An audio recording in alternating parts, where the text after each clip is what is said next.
nanti untuk selebihnya akan kita bahas jawabannya secara bersama-sama. Oke, kita mulai ya. Bismillahirrahmanirrahim. Saya buka lagi. Assalamualaikum warahmatullahi wabarakatuh. Waalaikumsalam. Oke, kita bahas soal nomor 1. Saya minta tolong untuk Kak Etin. Ada Kak Etin?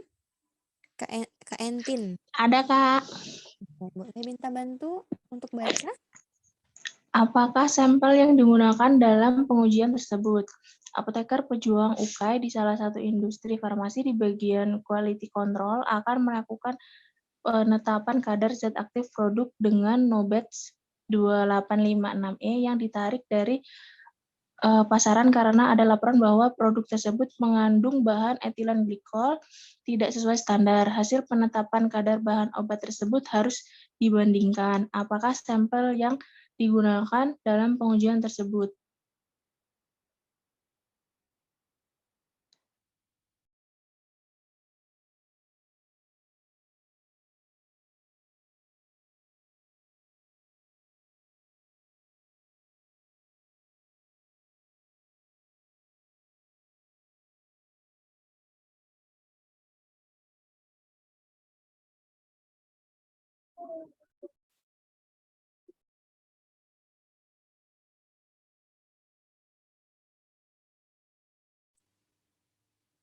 Oke.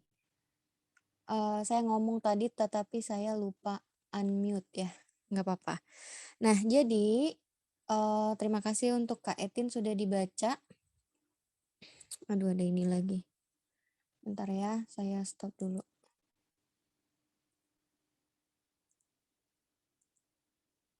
Oke, jadi pertanyaannya itu adalah apa sampel yang digunakan dalam pengujian tersebut, ya kan? Itu pertanyaannya. Sampel yang digunakan. Nah, di sini di soal ini bahwa di apoteker pejuang UKAI di satu industri farmasi ya, dia akan melakukan penetapan kadar zat aktif produk nih.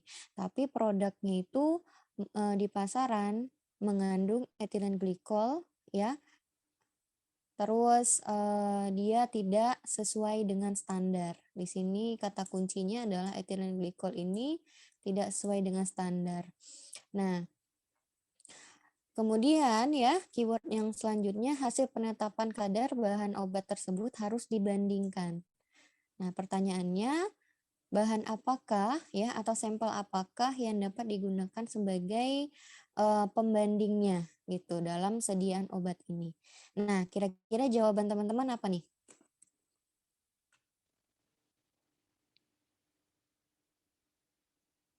Kak Entin, jawabannya apa Kantin?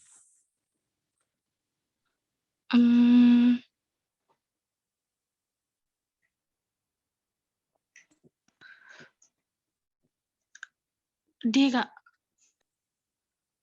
D, jawabannya D. Ini.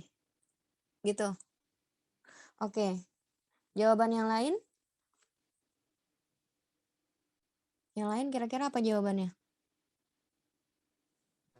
Produk tertinggal bukan, Kak? Oke, produk tertinggal. Terus yang lain jawabannya apa? Kita balik lagi ke soal ya teman-teman. Di sini kata kuncinya itu adalah produk itu ditarik dari pasaran. Kenapa? Karena mengandung bahan etilen glikol yang tidak memenuhi standar. Ya, nah jadi kita harus membandingkan nih dulu hasil yang laporan Produk itu dari batch yang dengan berbeda. hasil.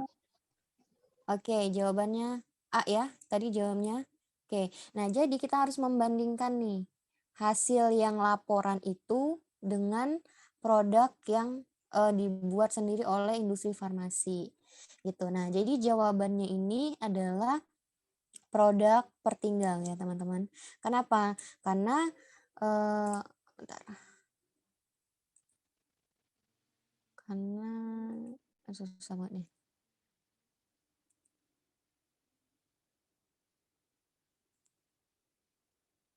Bentar ya. Oke, kenapa? Kenapa jawabannya produk tertinggal? Nah, kita tahu dulu nih produk tertinggal itu apa? Produk tertinggal itu adalah sampel produk jadi dalam kemasan lengkap dari suatu batch disimpan untuk tujuan identifikasi, ya. Kemudian tampilan kemasan, label, brosur, nomor batch, tanggal kadaluarsa, dan apabila dibutuhkan selama masa edar, batch terkait, ya. Nah, jadi kenapa jawabannya produk tertinggal itu? Nih, kalian pernah praktek PKPA ya di industri farmasi dulu, pernah mendengar yang katanya produk tertinggal gitu. Nah, produk tertinggal itu adalah salah satu batch ya, misalkan memproduksi satu batch nih. Nah, batch itu hasilnya atau sediaan jadinya itu tidak semuanya diedarkan teman-teman, tetapi ada beberapa produk ya atau, sediaan yang ditinggalkan di industri sendiri. Tujuannya untuk apa? Kok kenapa produk itu ditinggal di industri? Nah, tujuannya untuk ini, teman-teman. Misalkan terjadi kesalahan. Nih, salah satunya di soal ini adalah ditarik dari pasaran karena ada laporan bahwa produk tersebut mengandung EG yang tidak sesuai standar.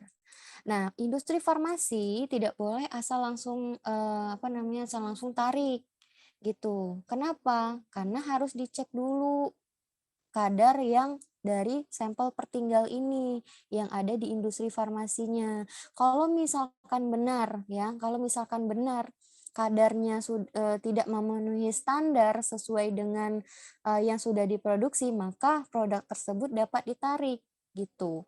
Nah, selain kadarnya dapat juga ya misalkan terjadi kerusakan terhadap tampilan, kemudian kemasan, atau labelnya berbeda atau brosur berbeda dan sebagainya, itu bisa di cross check dengan yang namanya produk tertinggal gitu. Jadi kalau misalkan teman-teman dapat soal seperti ini, jawabannya adalah produk tertinggal gitu.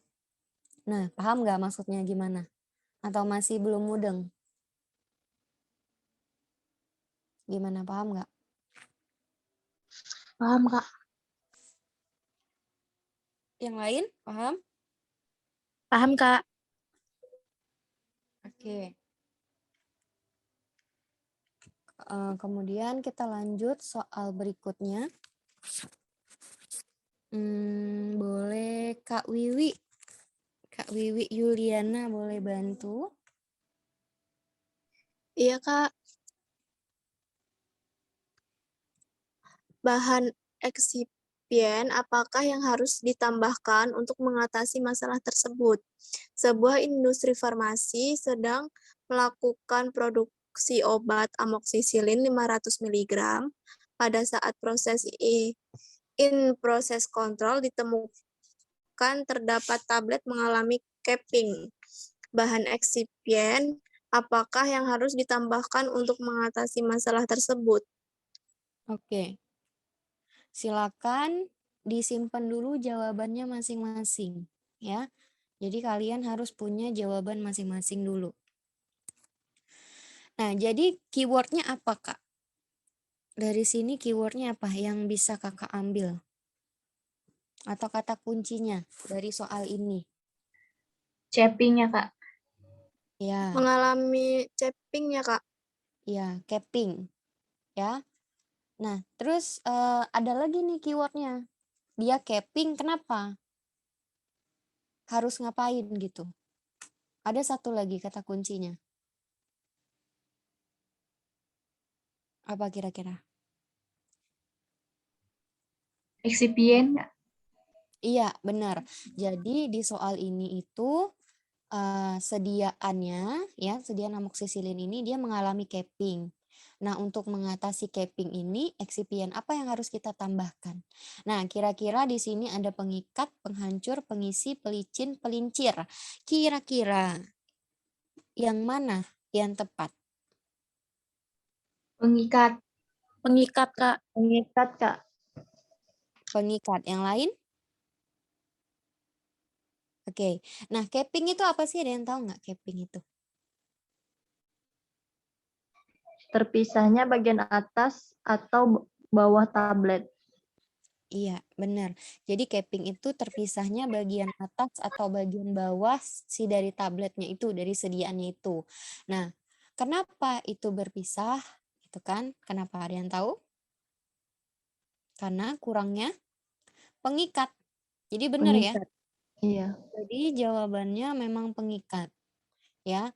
Nah, ketika ya sediaan tablet itu mengalami capping, itu kita membutuhkan suatu eksipien yang harus kita tambahkan, yaitu pengikat. Nah, contoh pengikat apa aja? Contoh pengikat itu salah satunya adalah turunan selulosa ya, CMC, HPMC, NaCMC, itu turunan selulosa. Kemudian ada lagi povidon, kemudian ada PEG, ada alginat gitu ya. Itu adalah salah satu contoh dari pengikat. Oke, dari soal ini mudah ya untuk dipahami keywordnya ya. Ada pertanyaan soal ini? Enggak, kita lanjut ya. Oke. Boleh Kak Justika, ada Kak Justika? Ada, Kak. Boleh minta bantu baca? Apoteker suatu industri farmasi ingin membuat sediaan efervescen. Tahapan awal adalah melakukan granulasi dengan granulasi basah agar tablet efervescen yang dihasilkan berkualitas dan maka perlu diatur suhu dan kelembapan ruangan. Berapa suhu dan kelembapan yang dimaksud? Oke. Keywordnya apa Kak? Kata kuncinya. Tablet Kata efervescen. kuncinya tablet efervescennya. Kenapa? Tablet efervescennya kenapa?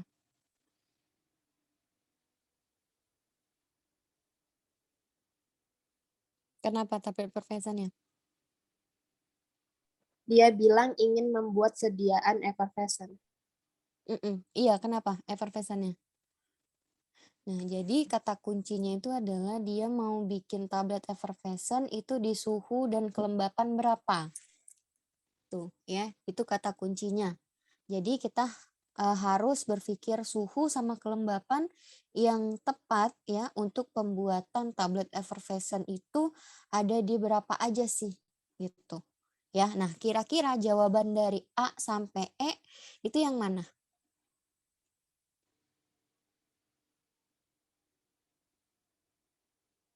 Yang mana kira-kira?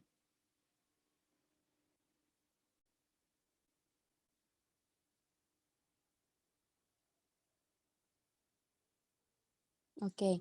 Nah, tablet efervescen itu tahu nggak sih tabletnya? Tahu nggak?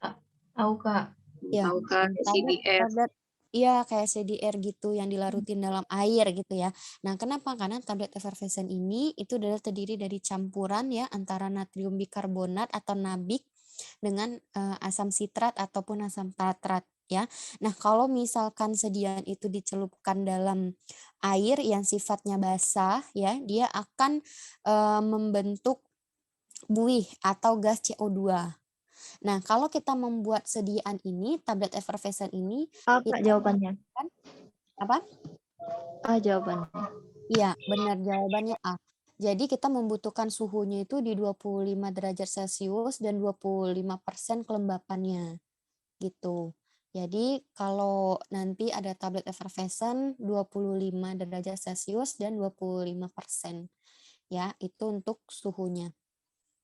Ini untuk penjelasannya. Gitu. Nah, kemudian soal selanjutnya, Kak Intan ada nggak? Kak Intan. Ada, Kak. Boleh bantu baca? Apoteker pejuang UKAI bagian produksi di industri farmasi membuat sediaan emulsi WO, water in oil, di mana emulsi ini akan digunakan sebagai obat penurun demam pada anak-anak. Namun setelah beberapa lama sediaan emulsi diproduksi, terdapat temuan bahwa sediaan emulsi tersebut mengalami perubahan fase emulsi dari WO menjadi OW. pada saat dilakukan pengujian, uji stabilitas dipercepat, masalah apakah yang dialami oleh apoteker tersebut? Oke, jadi kata kuncinya apa nih?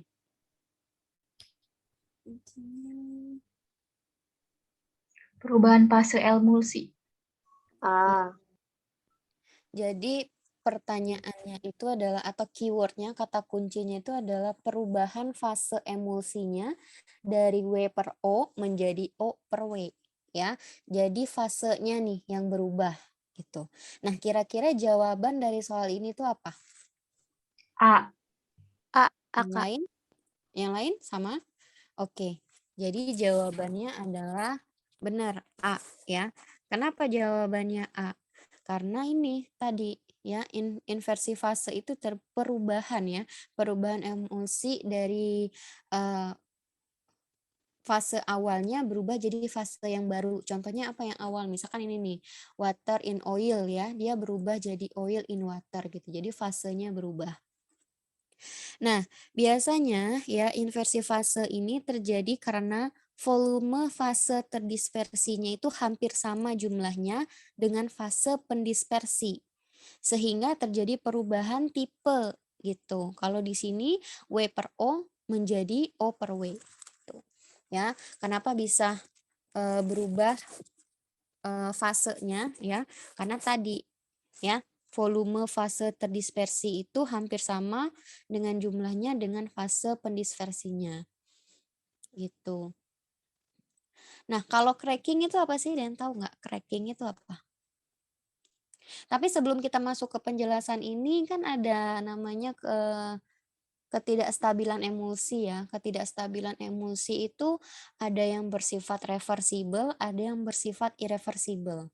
Nah, kira-kira kalau yang bersifat irreversible itu yang mana sih dari sini? Irreversible. Irreversible itu tidak dapat kembali ke bentuk semula.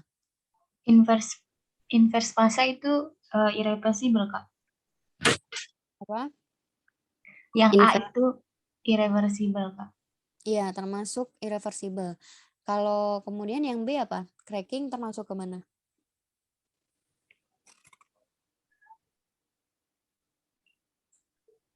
Cracking. reversible. Iya, kira-kira masuk ke reversible atau irreversible? Irreversible bukan, Kak? Iya, benar irreversible. Nah, kalau flokulasi? Reversible. Ya, reversible ya, dapat kembali ke bentuk semula. Nah, kalau breaking? Irreversible. Kalau creaming? Reversible. Reversible.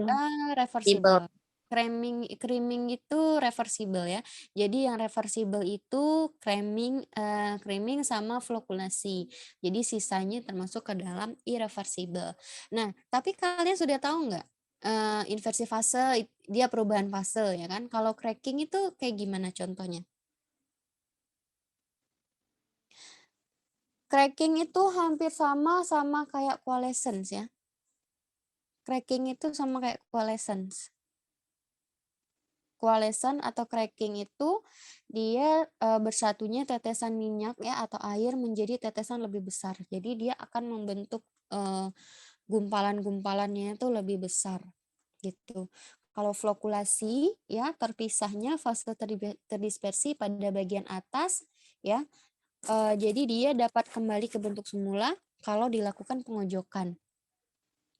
Nah, kemudian kalau breaking ini pecahnya ya menjadi dua bagian ya antara air sama minyak itu dia terpecah menjadi dua. Tetapi kalau dilakukan pengojokan itu dia tidak dapat kembali ke bentuk semulanya gitu. Nah, sedangkan kalau yang creaming ya, kalau creaming itu dia terpisahnya fase terdispersi pada bagian atas, tapi kalau dikocok itu bisa kembali lagi. Nah, tadi saya salah ngejelasin kalau kalau flokulasi itu dia membentuk tetesan yang lebih kecil. Jadi berbanding terbalik dengan yang cracking atau coalescence. Kalau coalescence itu dia akan membentuk suatu tetesannya itu lebih besar, tapi kalau yang si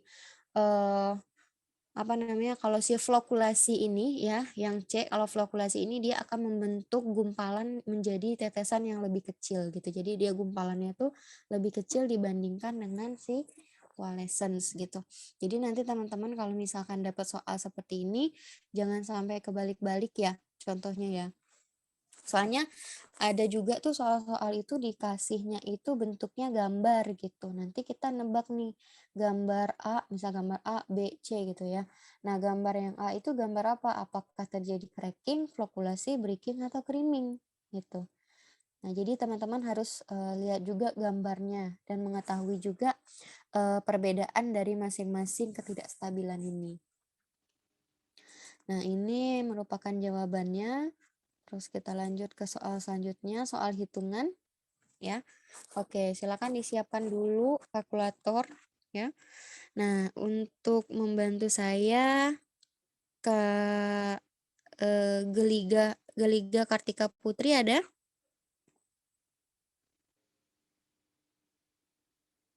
Ada, Kak? Ada Kak orangnya? Kak Intan ada, Kak Intan.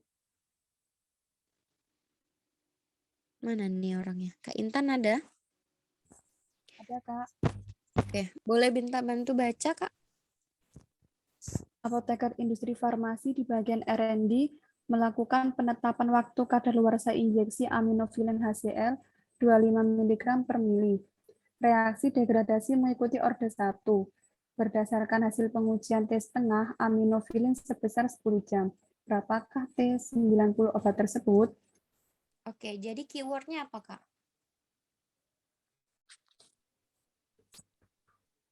Kata kuncinya apa? Kira-kira.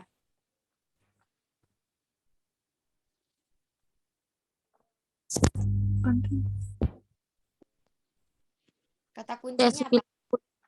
Kak, Iya, dia menanyakan T90. Kan? Nah, kira-kira rumusnya kalau ditanya T90 apa ya rumusnya? Ada yang tahu nggak? 0,105 per K. Tapi kita nyari K dulu ya nggak, Kak? Ya, benar. Rumusnya 0,105 per K. Jadi kalau di sini kan nilai konstanta eliminasinya tidak ada nih. Jadi kalian harus cari dulu K-nya. Nah, di sini dia mengikuti orde 1. Nah, kalau cara mencari K orde 1 itu kayak gimana?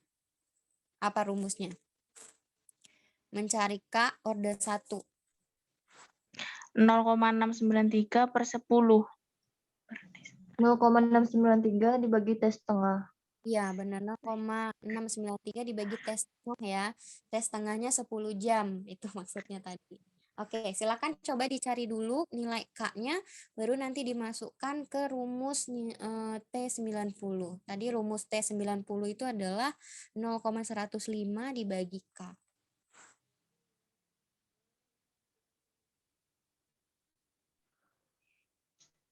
Aku jamnya tertarik.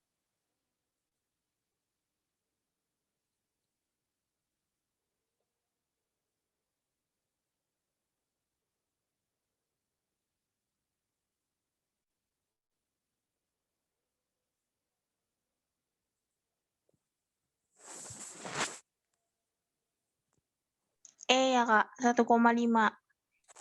Oke, yang lain? Sama kah atau berbeda? Ada yang beda? Sama, Kak. Sama. Yang lain sama? Oke. Jadi jawabannya benar ya. Nah, jadi kita cari dulu ya. Kita cari dulu nilai K-nya di mana K-nya itu 0,693 dibagi 10. 10 dari mana? Dari T setengah. Ya, kita tahu T setengah dari aminofilin ini adalah 10 jam, maka kita membagikan dengan 10, dapatlah 0,0693. Nah, di sini ya, soalnya ini dia mengikuti orde 1 katanya. Berarti kalau mencari orde 1 T90 ya, rumusnya itu adalah 0,105 per K. Tapi kalau misalkan ditanyanya ini adalah orde 0, ya, T90-nya rumusnya itu adalah 0,1 dikali CP0 dibagi dengan K. Ya, 0,1 dikali CP0 dibagi K. Atau 10 per K. Itu untuk rumus T90 ya. T90 kalau dia orde 0. Udah dicatat? Sudah Ya, dicatat? Kak. Ulangi, Kak, ulangi. Oke, jadi kalau misalkan ada soal nih, dia tanya berapakah waktu kadaluarsa ya atau T90 kalau dia mengikuti orde 0, ini kan orde 1 nih. Kalau dia mengikuti orde 0, maka rumusnya 0,1 dikali CP0 dibagi K. Atau 10 per K. Nah, jadi nanti kalian bebas mau pilih yang mana, mau pakai rumus yang pertama atau rumus yang kedua itu bebas ya. Jadi tergantung dari opsi apa yang diketahui dari soalnya saja. Kalau misalkan di soalnya tidak diketahui CP0-nya, maka kalian bisa langsung aja pakai yang 10 per K. Tapi kalau misalkan sudah dikasih tahu CP0-nya, maka pakainya yang 0,1 kali CP0 dibagi K. Gitu ya. Nah, kita balik lagi ke soal yang di sini, di mana rumus T0 untuk orde 1 itu adalah 0,105 per K, ya.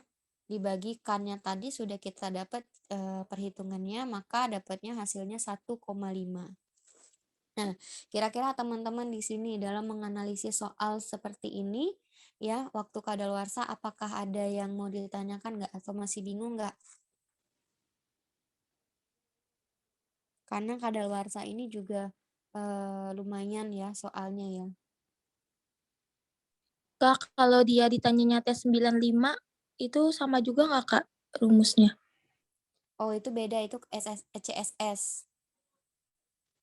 Biasanya T95 itu CSS. Ada lagi rumusnya menentukan CSS. Biasanya di sini kalau dia pertanyaannya CSS 95, itu biasa ditentukan konsentrasinya dulu gitu. Tapi Baik. biasanya kalau untuk kadaluarsa ini T90. Cuman yang membedakan itu dia mengikuti orde berapa. Kalau misalkan orde 1 ya rumusnya seperti yang ini ya, yang di slide. Tapi kalau misalkan dia orde 0 yang tadi saya sebutin. Gitu ya. Nah, nanti kalau misalkan dia tidak menyebutkan T90, tapi dia menyebutin waktu kadaluarsa. Nah, itu sama aja. Ya, sama aja. Oke, kita lanjut soal berikutnya. Saya minta siapa nih? Kak Wery, ada Kak Wery? Ada, Kak. Oke, coba Kak, dibantu Kak. Seorang apoteker di bagian QC di sebuah industri X akan melakukan penetapan kadar bahan baku obat Y menggunakan KCKT. Pada pengukuran kurva baku diperoleh data sebagai berikut. Interceptnya minus 6634, slope-nya 42552, koefisien korelasinya 0,9990, luas area puncaknya 553479. Pertanyaannya, berapakah kadar zat tersebut?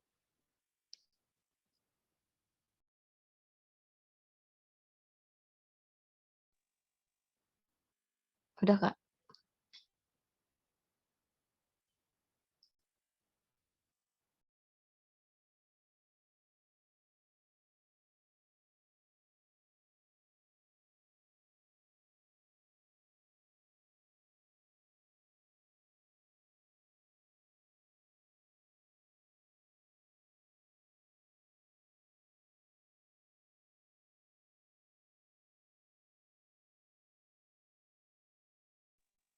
Halo, Kak, nggak ada suaranya, Kak. Oh, saya mute lagi. Maaf ya. Oke, jadi kata kuncinya apa Kak?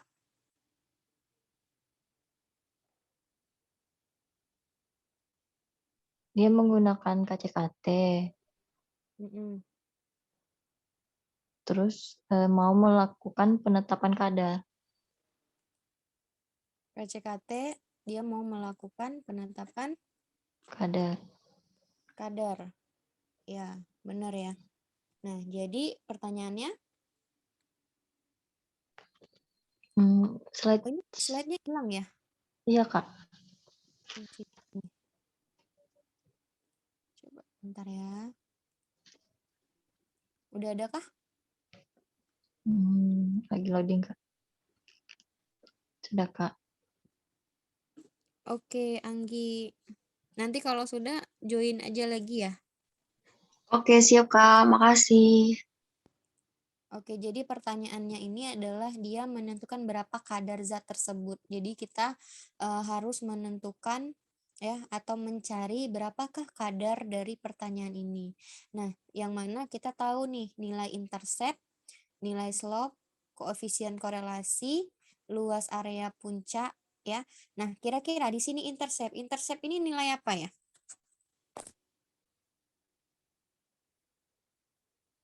Intercept ini nilai apa?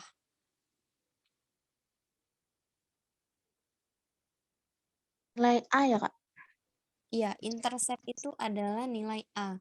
Jadi intercept ini sama saja seperti nilai A. Oke, nilai A-nya sudah dapat kita nih, minus 6634. Nah, kalau slope itu yang mana? Slope itu nilai B, apa? Kak. B. B. Ya, benar. Slope itu adalah nilai B. Ya, berapa? 42552. Nah, kalau koefisien korelasi ini nilai apa nih?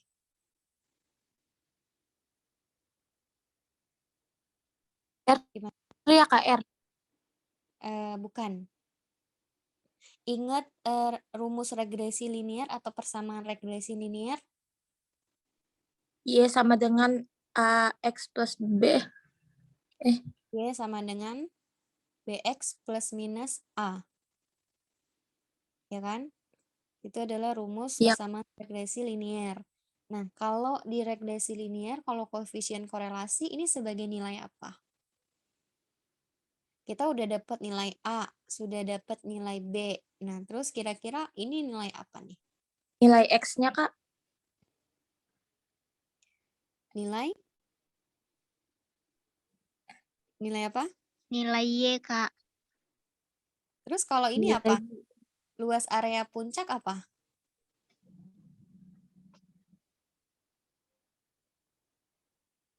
X. Nilai X itu konsentrasi. X itu konsentrasi. Berarti X yang ditanya. Kira-kira kalau berarti kan yang kurang nilai Y ya, Iya. ya kan? Iya. Nah, kira-kira nilai Y itu yang koefisien korelasi atau luas area puncak? Kira-kira yang mana nih? Luas area puncak. Nah, betul. Ya. Jadi luas area puncak ini dia sebagai nilai Y-nya. Koefisien korelasi ya nilai koefisien korelasi, ya. Nah, kalau slope tadi nilai B, kalau intercept itu nilai A.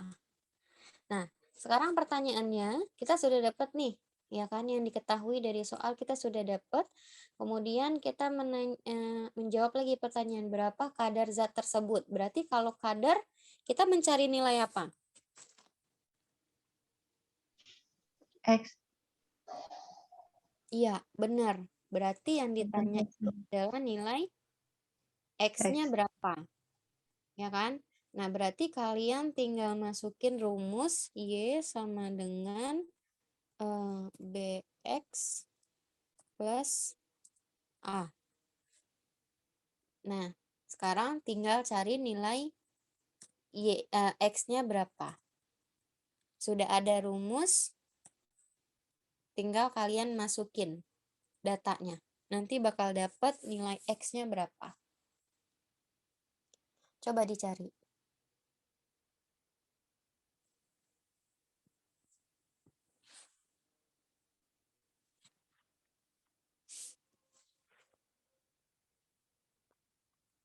Udah dapat? Udah ketemu?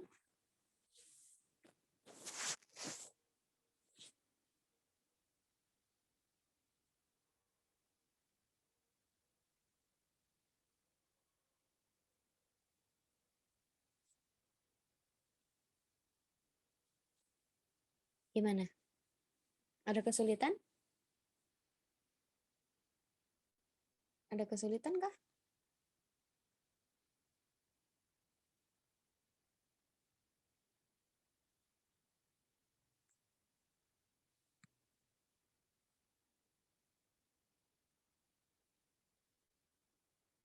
Udah ketemu belum? Yang A bukan 13,16. Oke, satu jawabannya A. Terus yang lain jawabannya apa? Ada jawaban beda? Ada jawaban yang beda? Apa sama? Apa 13,61?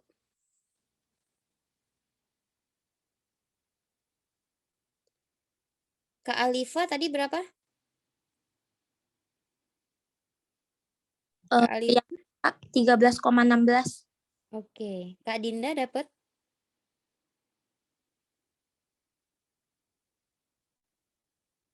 Yang lain? Oke. Jadi jawabannya benar 13,16 ya. Kenapa? Karena tadi kita sudah masukin rumus ya. Y sama dengan BX plus A. Yang mana nilai Y itu tadi adalah yang luas area puncak ya. Luas area puncaknya 553476 ya, sedangkan nilai B-nya itu 42552X plus karena nilai A-nya minus ya, maka langsung kita tambahin aja di sini minus 6634. Nah, di sini posisinya adalah pindah ruas ya, teman-teman. Karena di sini dia minus, karena dia pindah ruas, maka dia berubah jadi plus. Gitu. Nah, kemudian dapatlah hasilnya nilai X-nya 13,16. Nah, kira-kira di soal ini ada yang masih bingung nggak cara pengerjaannya? Saya tadi Kak agak bingung. Di mana bingungnya? Nggak apa-apa. Soalnya saya tadi pindah ruasnya tuh Mm-mm. dikali dulu nih, plus dikali minus, minus kali plus gitu. Oh, Terus gitu. ini 55347 yang Y-nya itu aku bagiin. Oh, ini Jadi dibagi. ini 4255 ini aku tambah dulu, makanya tadi nggak dapat hasilnya. Salah kayaknya. Ya. Nah, besok-besok di ini aja yang ini ya. Yang Mm-mm. ini A-nya ini dipindah ruasin ke sini. Kiri ya Kak. Nah, Di plus nanti gitu. kan dia apa namanya, ada minusnya ya. Ada Mm-mm. minusnya, dia berubah posisi ya, pindah ruas, maka dia akan berubah di sini jadi plus. Gitu. Nah, Oke kemudian Kak, ini makasih Kak. B ini selalu jadi pembagi ya, teman-teman. Ingat, B ini selalu jadi pembaginya. Ya. Jadi hasil yang ini, kemudian dibagi sama 42552. Nanti dapatlah nilai X-nya 13,16. Coba Kak Wery, coba dihitung dulu. Kakak hitung sendiri Udah dapat Kak, 13,16. dapat Kak. Dapat. Dapat. Iya.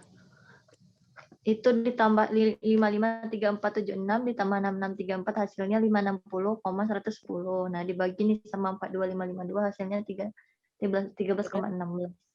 Iya, Udah benar, Kak. Jadi nanti kalau dapat soal ini ya, dia bilang di sini nih, berapakah kadar zat tersebut. Nah, lihat dulu yang diketahui itu apa dulu gitu. Yang diketahui di sini kan ini tuh nilai-nilai regresi linier ya, atau rumus-rumus regresi linier, ya udah pakai aja yang cara penentuan atau persamaan regresi linier. Nah, penetapan kadar ini kalau dia menggunakan regresi linier, nilai yang dicari adalah nilai X. Nilai X itu adalah konsentrasi gitu. Jadi maksudnya di sini misalkan dia di soalnya misalkan berapa kadar zat tersebut, berarti sama aja berapakah konsentrasinya gitu. Ya. Jadi nanti teman-teman gak usah bingung kalau dapat soal seperti ini. Untuk koefisien korelasi itu tidak berpengaruh ya, Kak? Ada nggak, Kak, ada nggak misalkan koefisien korelasinya nanti ada rumusnya lagi nggak untuk yang kalau ditanya yang lain? Sadar ya? Kalau Enggak. itu ditanyakan konsentrasi. Nah, misalkan ditanya yang lain ada nggak koefisien Biasanya kalau korelasi? koefisien korelasi ini masuknya nanti kalau misalkan ada dia mau melakukan penetapan kadar nih, ya kan. Dia ambil sediaan 1 mili, kemudian dilarutin lagi ke 100 mili gitu. Ibaratnya ada pengencerannya, terus ada koefisien korelasinya juga. Nah, baru nanti itu digunain nih koefisien korelasinya. Tapi kalau misalkan tipe soalnya seperti ini ya, ada di regresi linier ya, di soal-soal regresi linier, maka yang koefisien korelasi ini nggak apa-apa kita abaikan dulu gitu. Siap. Makasih, Kak. Tapi nanti kalau misalkan ya penetapan kadar, kan banyak tipe soal tuh yang penetapan kadar yang menggunakan regresi linier gitu, atau kadar sampelnya segini, kadar yang didapatkan segini gitu. Dia melakukan maksudnya gini, dia misalkan aminopilin ya, aminopilin di standarnya itu kadarnya sekian. Kemudian setelah dilakukan uji spektrofotometer hasilnya sekian. Nah, ditanya berapakah kadar zat tersebut. Nah, terus dia ada faktor pengenceran juga gitu. Misalkan berapa kali pengencerannya atau hasilnya berapa. Nah, baru dikalikan dengan koefisien korelasi. Tetapi kalau misalkan dia pakai cara yang regresi linier atau yang diketahui ini adalah data-data dari regresi linier, maka kita tidak perlu menggunakan yang koefisien korelasi gitu ya. Jadi nanti teman-teman harus pahami lagi tipe-tipe soalnya seperti apa. Oke, soal ini cukup di sini, paham nggak? Ada yang masih bingung, nggak apa-apa, kasih tahu aja. Atau mungkin saya ngejelasinnya kurang dimengerti, nanti saya ulangin lagi juga nggak apa-apa. Sudah, Paham? Kak. Sudah. Kak. Kita lanjut ke soal berikutnya. Oke, Kak Talita ada?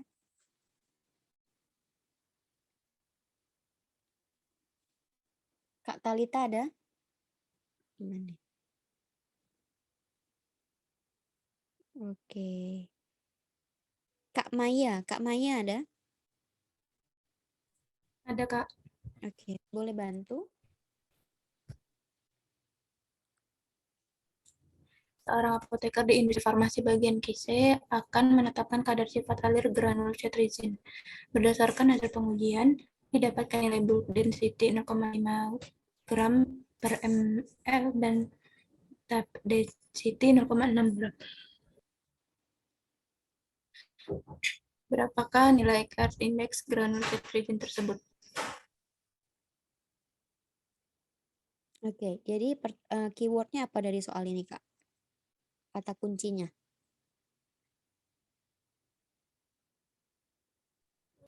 Nilai Card Index granulnya, Kak. Iya, nilai Card Index, iya granulnya. Nah, kira-kira rumusnya apa ya? Ada yang tahu nggak?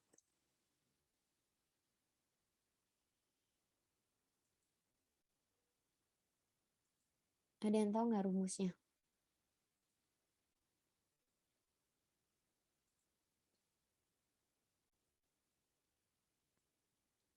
Rumusnya itu Card Index sama dengan 100 sudah ketentuan ya, dikali dengan 1 juga sudah ketentuan, bulk density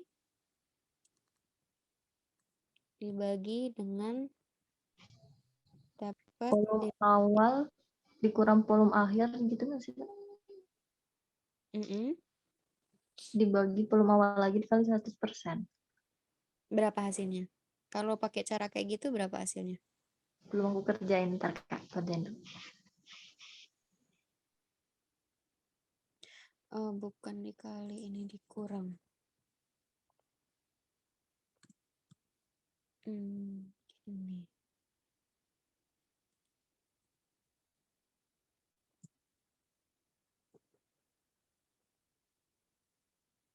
Oke, nah dari soal ini kita dapatnya dapatnya ini ya hasil pengujian nilai bulk density-nya 0,5 gram ya, bulk density-nya, kemudian tap density-nya 0,6. Ya. Nah, kalau ditanya berapakah CARS indeksnya, kalau CARS indeksnya bisa kita pakai caranya 100 dikali 1 dikurang book density dibagi tab density. Maka booknya dapat 0,5 ya, dibagi dengan tab density 0,6. Nah, nanti hasilnya ini setelah dapat hasil pembagian, maka dikurangi dengan 1. Kalau udah dapat hasilnya nanti dikalikan dengan 100 gitu. Baru nanti dapatnya berapa persen.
Kayaknya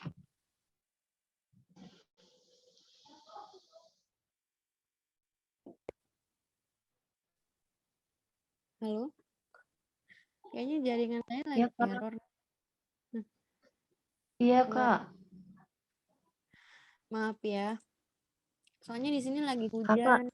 tadi rumusnya Mm-mm. itu 1 dikurang VBOOK dibagi VBOOK dikali 1 TEFET dikali 100% ya, Kak? Mm-mm. Bentar, saya share lagi ya.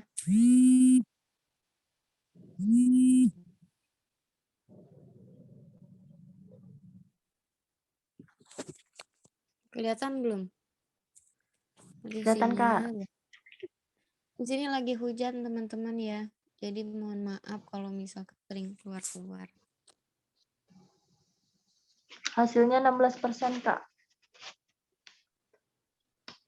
16, 17%, Kak. 17. 16,6 Iya, sih. 16,6. Iya, 16,6, Kak. Iya, 16,6, Kak. 16,6. 66%.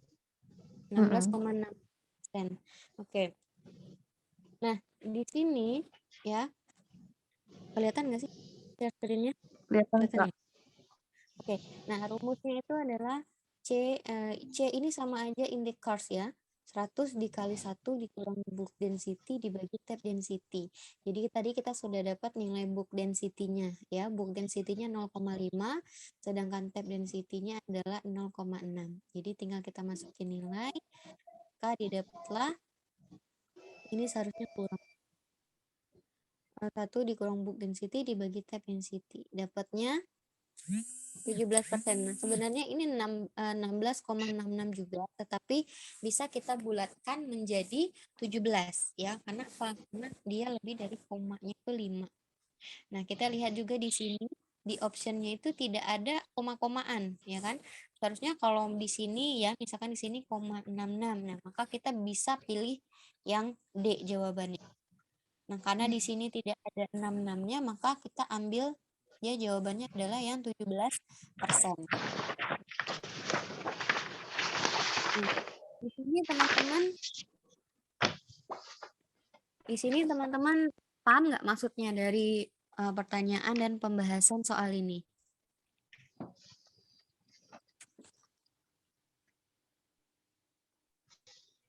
Dia nyari kompresibilitasnya ya, Kak?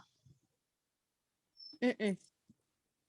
Kalau kompresibilitasnya baik, itu kurang dari 16%. Berarti kalau dia 17%, udah lebih ya, Kak? Apa masih bisa Nih, ini? sebenarnya gini, kalau CARS index itu yang baik itu kan kurang dari 15% ya. sifat alir yang Hmm. baik itu. Nah, kalau misalkan dia lebih dari 15% ini sudah termasuk jelek. Nah, jadi kalau dapat disimpulkan kalau 17% ini bagus atau jelek? Jelek. Jelek. Buruk. Buruk gitu ya. Jadi sifat alirnya atau CARS index-nya itu dia buruk gitu. Oke. Cukup Nah, baik, di Kak. sini 19 sampai apa? 20 itu cukup baik. Gitu. Nah, mungkin di sini teman-teman kan ada rumusnya nih. Mungkin bisa disalin di bukunya. Sudah, Kak. Sudah disalin, Kak. Mm-mm.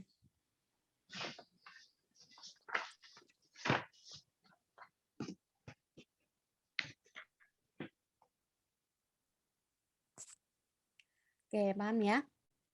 Kita lanjut ke soal berikutnya. Kira-kira ada yang bisa bantu dibaca?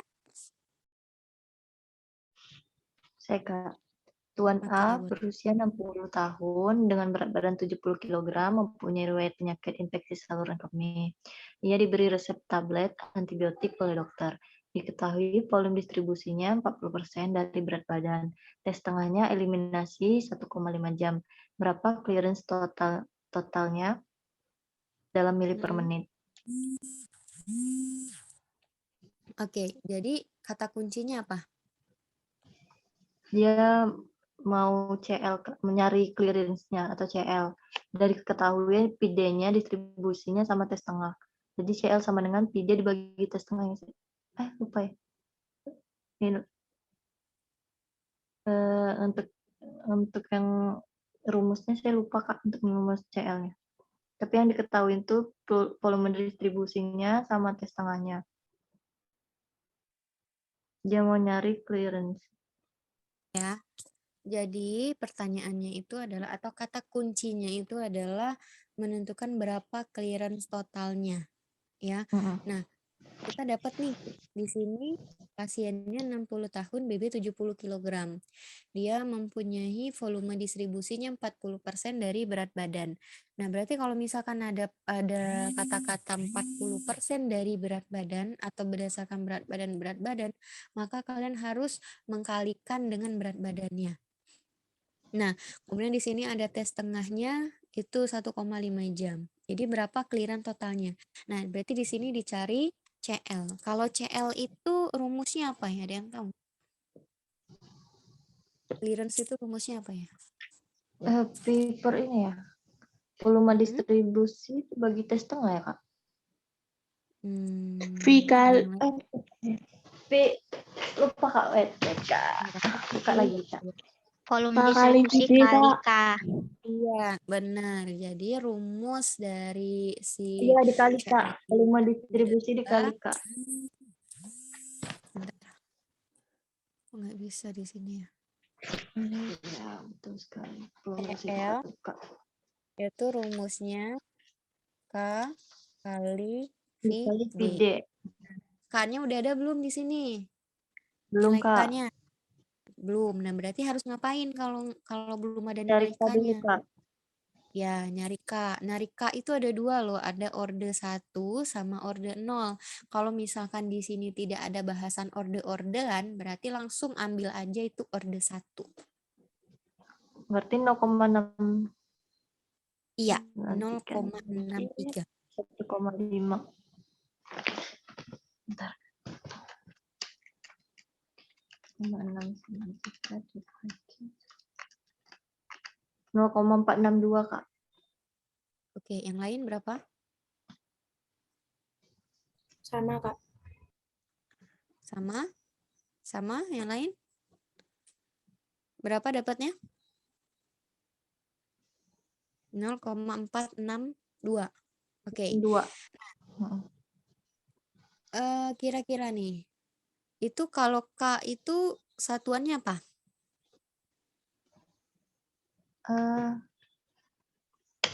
Bentar, Kak.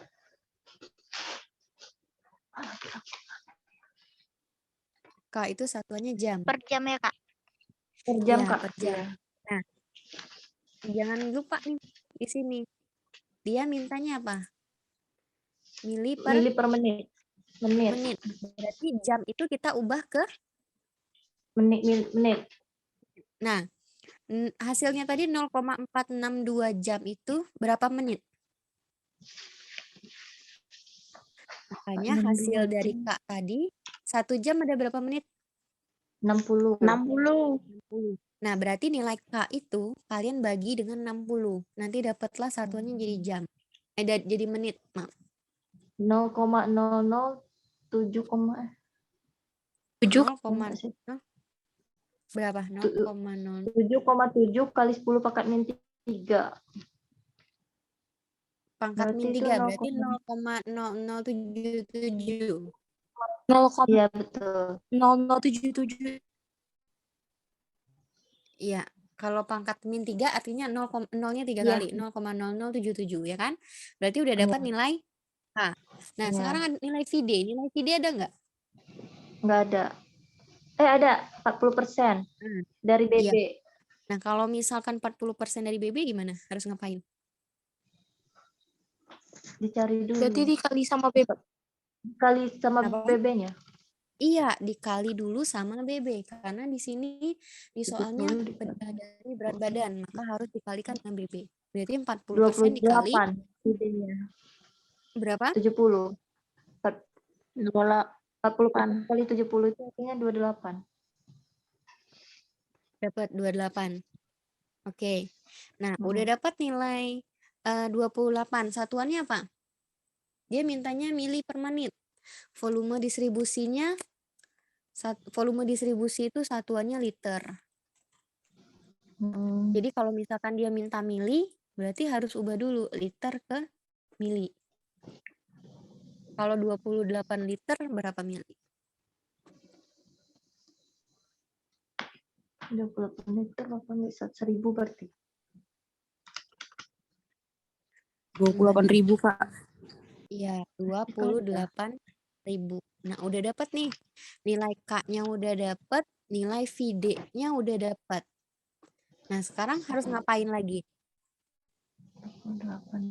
Itu tinggal dikali berarti. Iya, tinggal dikalikan saja. Dapatnya berapa? 215,6, Kak. Kali Oke, yang 0,077. lain? 215,6. Oke, yang lain? Sama, Kak. Sama Kak, Sama? 215,6. Jadi jawabannya jawaban. A, B, C, D, E? A. Oke. Sama ya? Jadi jawabannya A.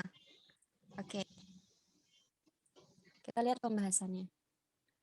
Benar ya? Hasilnya sama 215,6. Nah, di sini K itu satuannya jam ya. K itu satuannya jam. Kalau misalkan di soal minta menit, maka kalian harus ubah dulu ke dalam menit. Nah, kemudian kalau volume distribusi itu dia satuannya liter ya. Jadi karena permintaannya mili, maka kalian harus ubah dulu liter ke mili itu dikali 1000. Ya, liter ke mili dikali 1000. Kalau mili ke liter dibagi 1000. Gitu. Nah, kemudian di sini ya clearance. Clearance itu rumusnya K kali VD. Sebenarnya 28.000. Ya, clearance itu K kali VD. Nah, di mana K-nya 0,0077 dikali 28.000, maka hasilnya 215,6 mili per menit. Gitu. Ya. Nah, oke, dari pertanyaan ini ya, apakah ada yang mau ditanyain atau masih bingung? Masih bingung nggak? Paham?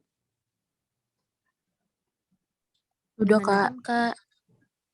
Oke, kita lanjut ke soal berikut. Ada yang bisa bantu baca lagi?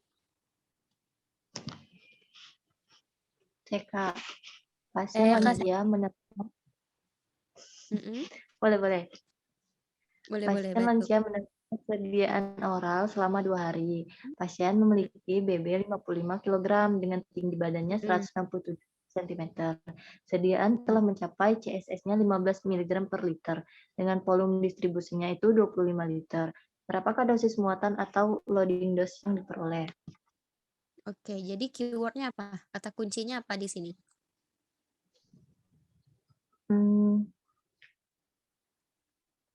Loading dose-nya Kak yang ditanya. Loading dose ditanya. Loading dose ya. Nah, loading dose atau LD atau dosis muatan itu ada rumusnya. Nah, kalau ditanya dosis muatan, rumusnya apa ya?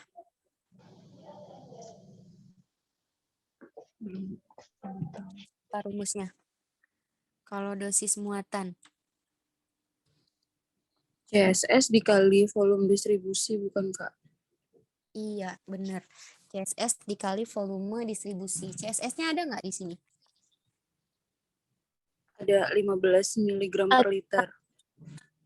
Iya, ada ya. CSS-nya ada nih. Kalau volume distribusinya ada nggak? Ada 25 liter, Kak. Nah, berarti bisa langsung masukin ke dalam rumus nggak? Bisa. Nah, coba masukin rumusnya. Kalau LD itu CSS kali VD, tinggal dimasukin aja. 375, Kak. 375. 375, berarti yang E ya. Nah, kira-kira yang lain? Sama, Kak. Sama, Kak. Oke. Nah, jadi di sini Berarti itu di sini tinggi badannya nggak ngaruh. apa? Enggak, Kak, lanjut, Kak. Apa yang nggak ngaruh? Tinggi badan, apa berat badan? Ya, Kak, Kalau tinggi tinggi badan badan sama kalau tinggi badan sama berat badan itu rumus BSA, teman-teman. Luas permukaan tubuh. Nah, di sini ada soal juga ya. Sebenarnya tuh LD sama MD. Ya, maintenance dose. Kalau LD ya, loading dose atau dosis muatan, itu rumusnya CSS kali VD. Tapi kalau misalkan nanti ada soal maintenance dose atau dosis pemeliharaan atau MD ya, maka rumusnya itu tinggal ditambah K aja. Berarti CSS kali VD dikali K gitu. Jadi itu tuh nanti kalau kalian dapat soal seperti ini, rumusnya sekalian kalian ini apa namanya, kalian hafalin aja gitu. Karena dulu ini masuk dulu UKAI saya itu masuk yang dosis pemeliharaan gitu ya. Nah, ini merupakan salah satu ya. Kak. Apa? Tadi bahannya dikali K ya, Kak, yang kalau MD. Iya, benar, tinggal dikali K saja. Berarti CSS kali VD dikali K, tinggal ditambah K. Itu kalau ditanya apa, Kak? Itu kalau ditanya MD. MD atau maintenance dose atau dosis pemeliharaan, tinggal ditambah K. Tapi kalau dia dosis muatan atau loading dose seperti soal di sini, cukup CSS dikali VD saja. Gitu. Nah, teman-teman diingat lagi, ini merupakan soal pencarian dosis ya. Ditanya berapa dosis atau dosis muatan gitu. Nah, ini merupakan salah satu contoh dosis. Nanti teman-teman nggak usah pusing atau nggak usah bingung. Dosis muatan itu apa ya? Loading dose itu apa ya? Gitu. Ya, karena ada istilah nanti bakal masuk kalau misalkan tipe soalnya seperti ini. Tinggal kalian hafalin saja rumusnya. Kalau MD tadi dia tinggal dikali K ya, Kak? Ditambah K ya? Iya, tinggal dikali K.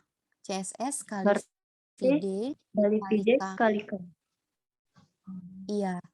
Kalau misalkan K-nya nggak ada, berarti sama. Kalian harus cari nilai K dulu. Gitu. Nah, karena tidak menutup kemungkinan nanti kalau misalkan ada soal MD nih, ya kan, ada CSS, ada volume distribusi, tapi tidak ada nilai K-nya.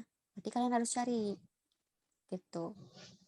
Nah, terus di sini teman-teman, CSS ini biasanya ada juga soal itu dia tidak menyebutkan CSS, tapi dia menyebutkan konsentrasi atau konsentrasi puncak atau konsentrasi obat di dalam darah. Nah, itu sama saja dengan CSS.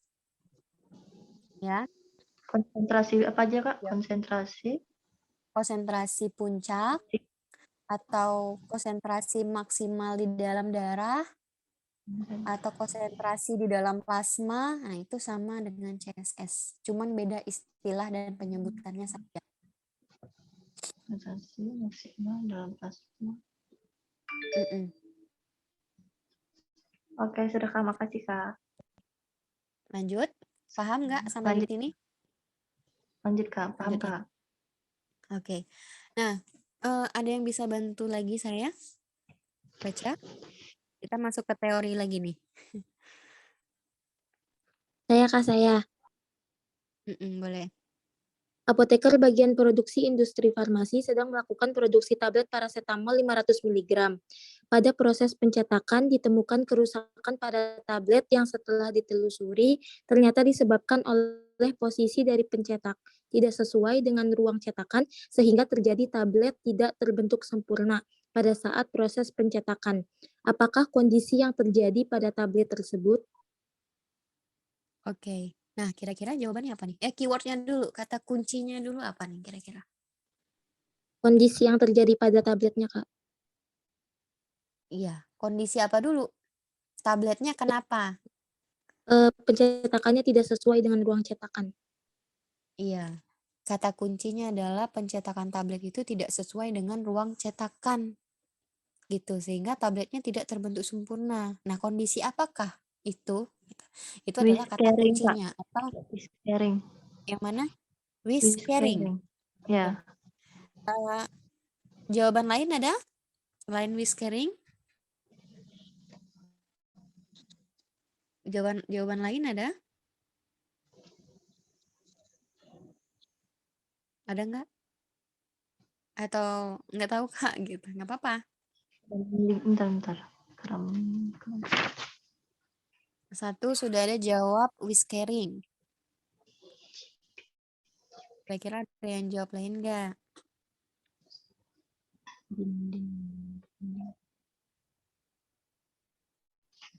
Apa modeling ya? Bukan Kak, modeling itu zat warna tersebar tidak merata. Iya, benar.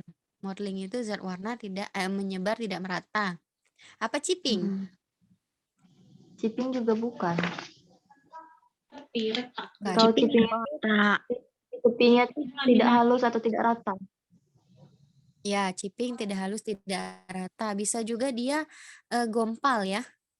Gompal bagian tepi-tepinya atau dinding-dinding tablet itu dia gompal. Atau crumbling. Crumbling itu tablet retak dan rapuh, Kak. Iya, retak dan rapuh. Jadi tabletnya itu rapuh karena dia rapuh, ya kan? Karena tabletnya kurang pengikat nih, jadi dia rapuh, makanya dia mudah retak gitu.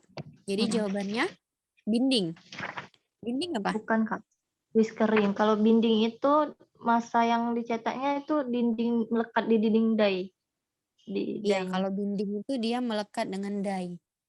Ya. Oke, jadi benar jawabannya whiskering. Whiskering itu di mana pencetakannya itu tidak sesuai ya dengan ruang cetakan sehingga tablet yang dihasilkan itu dia tidak sempurna. Oke, di sini ada penjelasannya kalau chipping tadi benar ya, tablet rusak di bagian tepi atau tabletnya itu kasar tidak halus ya. Kemudian kalau mottling pasti ya warna tidak menyebar secara merata. Kalau crumbling rapuh. Kalau whiskering tadi jawabannya yang dari soal, kalau binding itu dia melekat pada die. Jadi tabletnya itu rusak gitu, nggak bagus.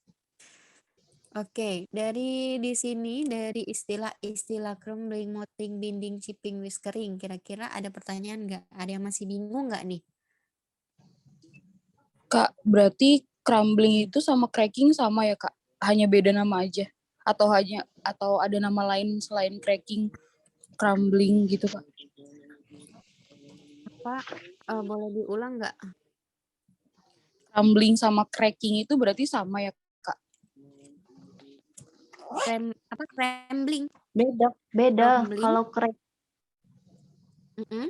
sama cracking katanya sama nggak? Sama Kak. Cracking. Iya. Iya, Kak. Crack itu kan sama aja kayak rapuh. Crumbling juga sama kayak rapuh. Crack Iya, itu berarti retak. maksudnya Berarti sama. nama lainnya berarti ya, Kak? Bisa. Oke. Crumbling, Makasih, Kak. kemudian cracking. Crack itu ingat aja kayak kalau misalkan kita pakai make up nih. Aduh, cracking, retak gitu. Sama aja kayak crumbling. Crumbling juga gitu, retak juga. Tapi kalau cracking itu dia Nggak di putus-putus permukaan atas atau suaranya. bawah aja kan, Kak? Apa? Kalau aku ngeliat di buku ya, Kak, kalau cracking itu dia Heeh. permukaannya aja atau yang di bawah tabletnya aja itu retak, Iya, dia Kak. Nah, salah kalau satu. yang itu benar-benar retak dan rapuh itu di tabletnya. Ya itu sebenarnya kalau crumbling itu dia lebih awalnya itu karena dia rapuh, ya kan? Karena dia rapuh, kurang pengikat, jadi dia mudah retak. Nah, retaknya itu bisa ke menyeluruh. Kalau Tuh. crumbling itu menyeluruh Kalau gitu kan. cracking ini dia salah satu saja, kadang di atas, kadang di bawah gitu. Oke, Kak. Gitu. Nah, biasanya kalau cracking ini retakannya itu dia lebih kecil. Retakannya itu dia lebih kecil, kalau crumbling itu dia retak juga tapi retakannya itu dia agak besar gitu. Malah dia itu bisa kayak ambiar aja gitu karena dia rapuh tadi kan. Makanya kalau misalkan tabletnya itu dia cracking atau crumbling, maka solusinya itu adalah kita harus menambahkan suatu pengikat. Tuh. Oke, dari sini ada pertanyaan? Ada pertanyaan nggak? Kalau whiskering itu nggak usah itu ya, Kak, nggak usah ditambahin apa-apa ya, Kak? Kalau yang whiskering. Cara ngatasinnya. Whiskering itu cara ngatasinnya cetakannya. Cetakannya Cetakannya harus ya, Kak? Mm-mm. Sesuai gini. Gitu karena kan ruang cetaknya itu dia misalkan entah ruang cetaknya itu bentuknya berbeda atau ada yang aneh dikit lah ruang cetakannya, maka hasilnya tidak sempurna gitu. Jadi solusinya kalau whiskering itu yang paling mudah itu kita atur cetakannya gitu. Oke, Kak. Jadi kalau misalkan cetakannya bagus nih, cetakannya sudah sesuai, sudah pas, jadi alatnya itu waktu mengempa itu dia bagus gitu. Jadi kalau misalkan alatnya atau tempat letak cetaknya itu dia tidak sesuai atau tidak pada tempatnya atau bergeser sedikit, maka tablet yang dihasilkan juga nanti akan tidak bagus gitu. Oke, Kak. Jadi solusinya gitu ya kalau yang whiskering. Oke, Kak.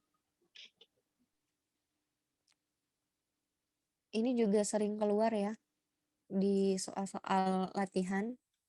Tapi dulu di soal TO nasional ataupun TO kok TO sih, TO nasional sama UKAI saya nggak ada keluar nih. Istilah-istilah ini nggak ada keluar. Siapa tahu nanti ini keluar di kalian gitu kan ya. Harus tetap dipelajarin juga. Oke, soal ini paham? Atau perlu diulang? Paham ya? Paham. Oke. Selanjutnya, ada yang bisa bantu lagi?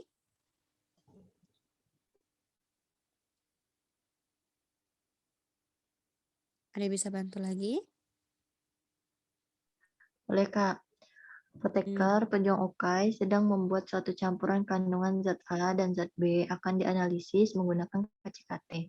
Sebelum dianalisis, sampel diambil sebanyak 10 ml lalu ditambahkan ke labu 100 ml. Larutan sampel memiliki absorbansinya sebesar 0,8 dengan bersamaan Y-nya itu 0,08 X minus 2 dan larutan baku absorbansinya sebesar 0,6.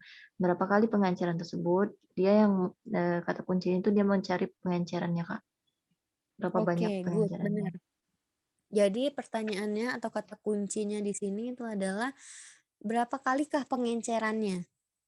Nah, kira-kira di sini berapakah pengencerannya? Pengenceran tuh yang ini ya, teman-teman.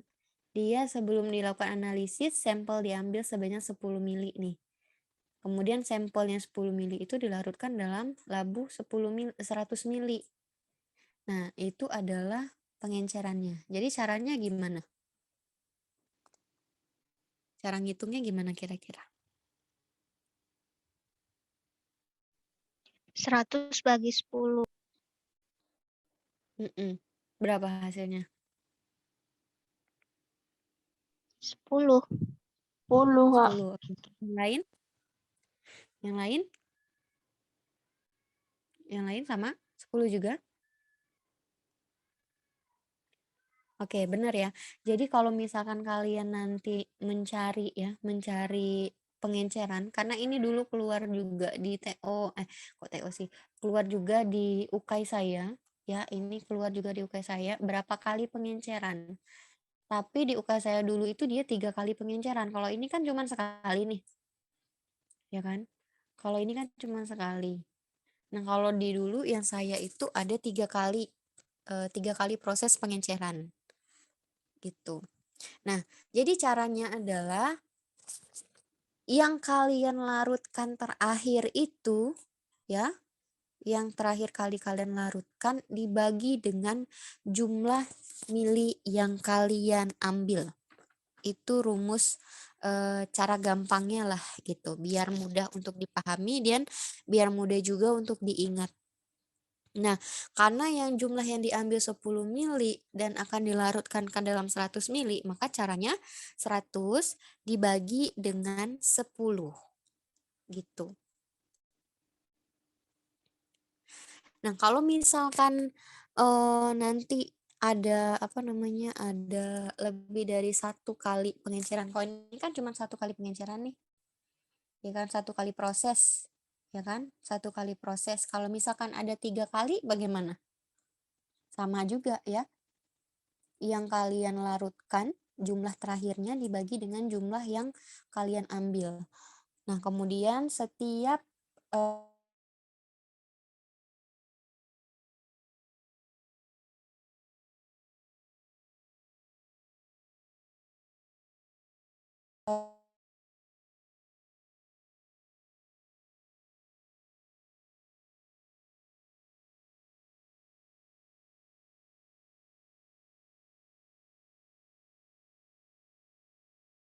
larutan awalnya diambil sebanyak 10 mili, kemudian dilarutkan dalam larutan sebanyak 10 mili. Nah, kira-kira di sini apakah masih ada yang belum bisa atau belum mengerti untuk mencari pengenceran atau nilai pengenceran? Berarti Y sama dengan itu diabaikan ya, Kak? Abaikan. Abaikan, karena di sini yang ditanya adalah berapa kali pengencerannya. Nah, biasanya soal seperti ini itu yang ditanya adalah berapakah kadar atau berapakah persen kadarnya. Nah, berarti dia sama kayak tadi, dia menggunakan regresi linier. Iya, linear. Dia menggunakan sini seharusnya ada apa namanya, harus ada jumlah bobotnya yang ditimbang berapa. Tuh, itu kalau dia menentukan berapa persen kadar misalkan ya. Nah, karena di sini dia hanya membahas atau mencari berapa kali pengencerannya, maka ini diabaikan saja, teman-teman. Di sini abaikan saja. Gitu. Gimana? Kakak boleh yang 3 kali pengenceran nggak, Kak? Oke, kalau Iya, 3 Kak. kali pengenceran. Misal ya, soalnya itu saya ini baru aja. Nah, misalkan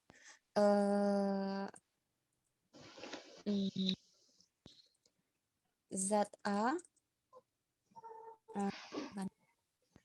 larutan A diambil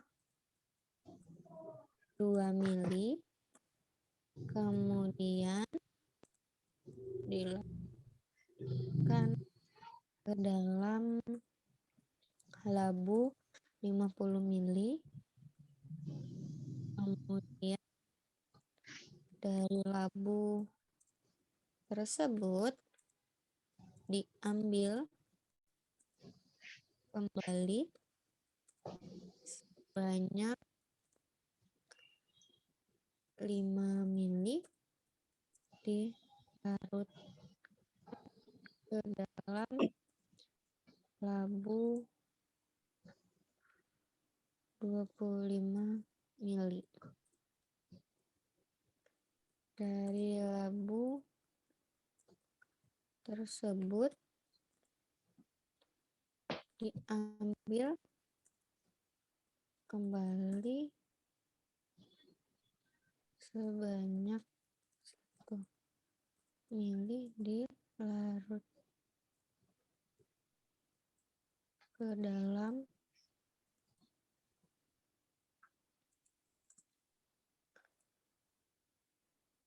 labu 10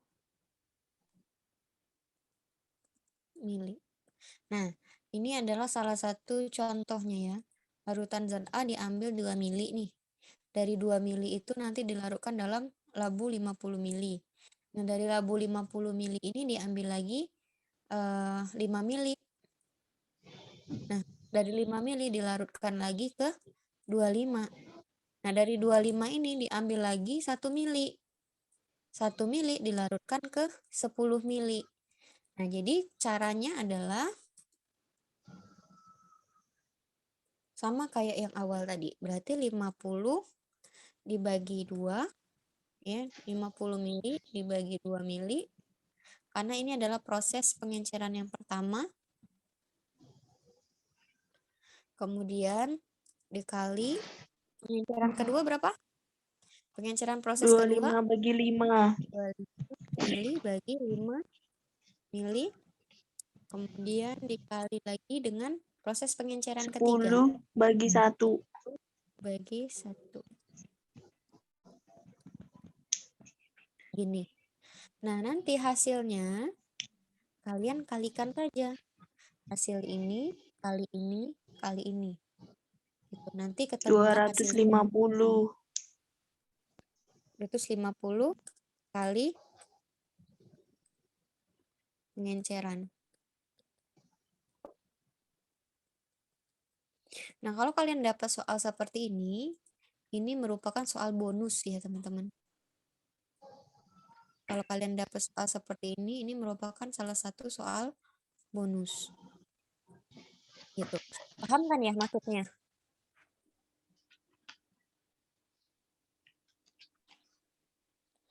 Paham nggak maksudnya? Bonus karena Paham, Kak. Bonus karena enak, Kak. Iya, bonus karena gampang. Bonus ya, karena gampang, teman. Jadi kalau misalkan soal-soal gampang itu bisa dikatakan sebagai soal bonus. Gitu.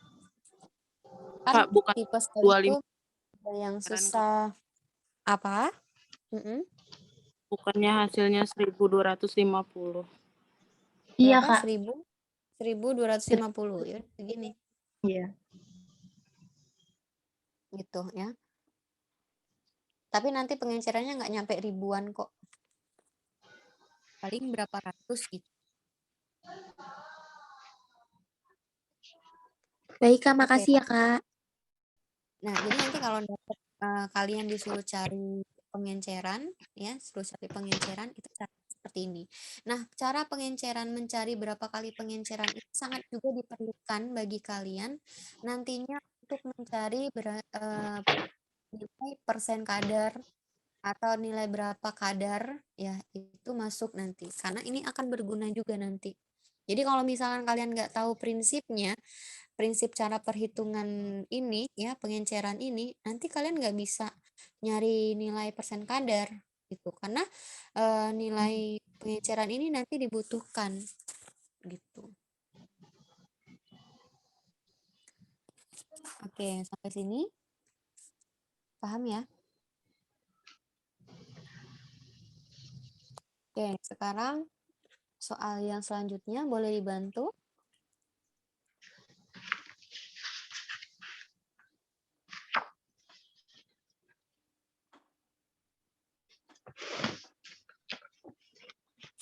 Oke, bisa dibantu lagi? Suatu industri farmasi akan membuat sediaan obat tablet ampicillin 50 mg. Untuk itu perlu dilakukan uji bioekivalensi terhadap injeksi ampicillin 50 mg. Nilai AUC-nya ampicillin tersebut, tablet ini 25 mg per desiliter per jam, dan AUC ampicillin injeksi 30 mg. Berapa nilai bioavailabilitas atau BA-nya ampicillin tersebut? Yang ditanya Oke. BA-nya, Kak. Jadi kata kunci di sini adalah kita menentukan nilai bioavailabilitas absolutnya. Nah, lihat dulu apa yang dicari. Bioavailabilitas dari siapa? Dari ampicillin ya dalam bentuk tablet dengan ampicillin dalam bentuk injeksi.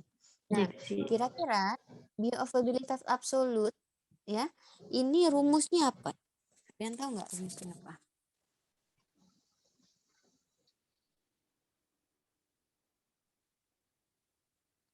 Dan tahu nggak rumusnya bioavailabilitas absolut? Belum, Kak. AUC per oral dikali dosis injeksi dibagi AUC injeksi dibagi dosis D dikali dosis oral. Oke, benar. Ya, jadi rumusnya itu adalah kalau yang absolut ya. Rumusnya AUC oral dikali dengan dosis intravena dibagi dengan AUC intravena dikali dosis oral, kemudian dikali 100%. Oke, nah di sini kita udah dapat ya kan? AUC oralnya berapa? Berarti yang mana AUC oral? 25, Kak. Ya, berarti ini adalah AUC oral. Sedangkan dosis IV yang mana? 30. 50. 50. Ya, ini. Ya, dilakukan uji bioequivalensi terhadap injeksi ampicillin 50 mg. Berarti ini dosisnya. Nah, kemudian kalau AUC intravena 30, Kak. 30, Kak. 30. yang mana? AUC intravena 30, Kak. 30, Kak. dan AUC ampicillin injeksi 30. Iya, 30. Terus dosis Orangnya 50. tablet atau dosis oral 50, Kak. berapa? Yang mana? 50, Kak. 50. Yang di atas ya. Gitu. Sampai sini? Paham? Oke, berarti coba cari. Langsung kita cari. 83,3. Berarti AUC oralnya berapa tadi? 0,83. 25. Ya kan? Ya. Kalau dosis Dikali IV-nya? 50. Kali 50. 50. Ya. Terus 50. Kemudian dikali AUC IV. 30. AUC IV berapa? 30. 1.500. 30 kali 50. 50. Ya. Jadi berapa? 0,83. Kali 100%. Kok jadi 0 ya, Kak? Aku dapatnya Kan 100%. 25 dikali 50 dulu. 1.250. 1.250 Dibagi 1.500. 1.500. Dibagi Ya. dulu 30 kali 50 berapa? 1.500. 1.500. 500. Nah, hasilnya Iya. kali 100 berapa? 83,3. Heeh. Kan itu 100%. 250. Heeh, bagi lagi 100. Ya. 0,83. Oke. Dapatnya kalau dikali 100 itu kan 83, 0,3. 3, Kak. 33 ya. Nah, kita balik lagi ke option. Balik lagi ke optionnya. Nah, di optionnya mintanya yang mana? Ada nggak Dibagi lagi kira-kira 100. kalau dikali 100 ada nggak jawabannya? Ada Kak kalau dibagi Nggak 100 ada. Kak.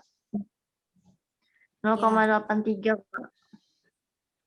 ya jawabannya adalah C. Ya, kalau misalkan dia tidak dikali 100, ya, tidak dikali 100, maka jawabannya adalah 0,83.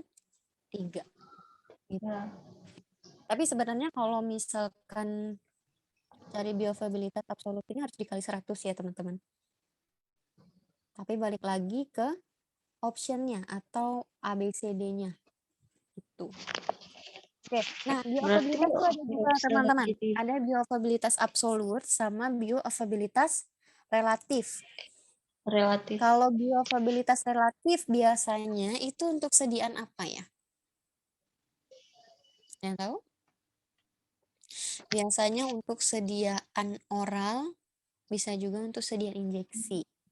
Nah, bedanya biasanya itu antara oral dengan sirup atau oral dengan sirup. Biasanya sediaan oral tablet dengan sirup atau kapsul dengan sirup atau tablet dengan injeksi gitu ya. Nah, biasanya kalau biovariabilitas relatif ini ada rumusnya juga. Kira-kira rumusnya apa ya? Yang tahu nggak?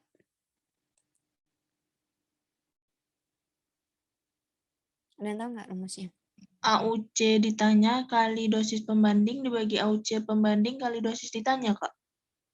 Iya, boleh. Atau ada juga nih kalau yang relatif itu AUC sampel ya dikali dengan dosis pembanding ya. Kemudian dibagi dengan AUC pembanding ya dikali dengan dosis sampel. Itu untuk yang rumus biovariabilitas absolut, atau bisa juga ya dengan rumus biovariabilitas relatif ya. Kalau relatif tadi yang lihat dulu nilai AUC-nya paling tinggi yang mana. Nah, kalau AUC paling tinggi itu posisinya di atas. Ya. Berarti AUC tinggi dikali dengan dosis AUC rendah ya. Kemudian dibagi AUC dosis rendah dikali dengan dosis AUC tinggi gitu. Jadi dia penempatannya untuk biovariabilitas relatif ini dia menyilang penempatannya. Penempatannya menyilang. Ya. Kebayang nggak?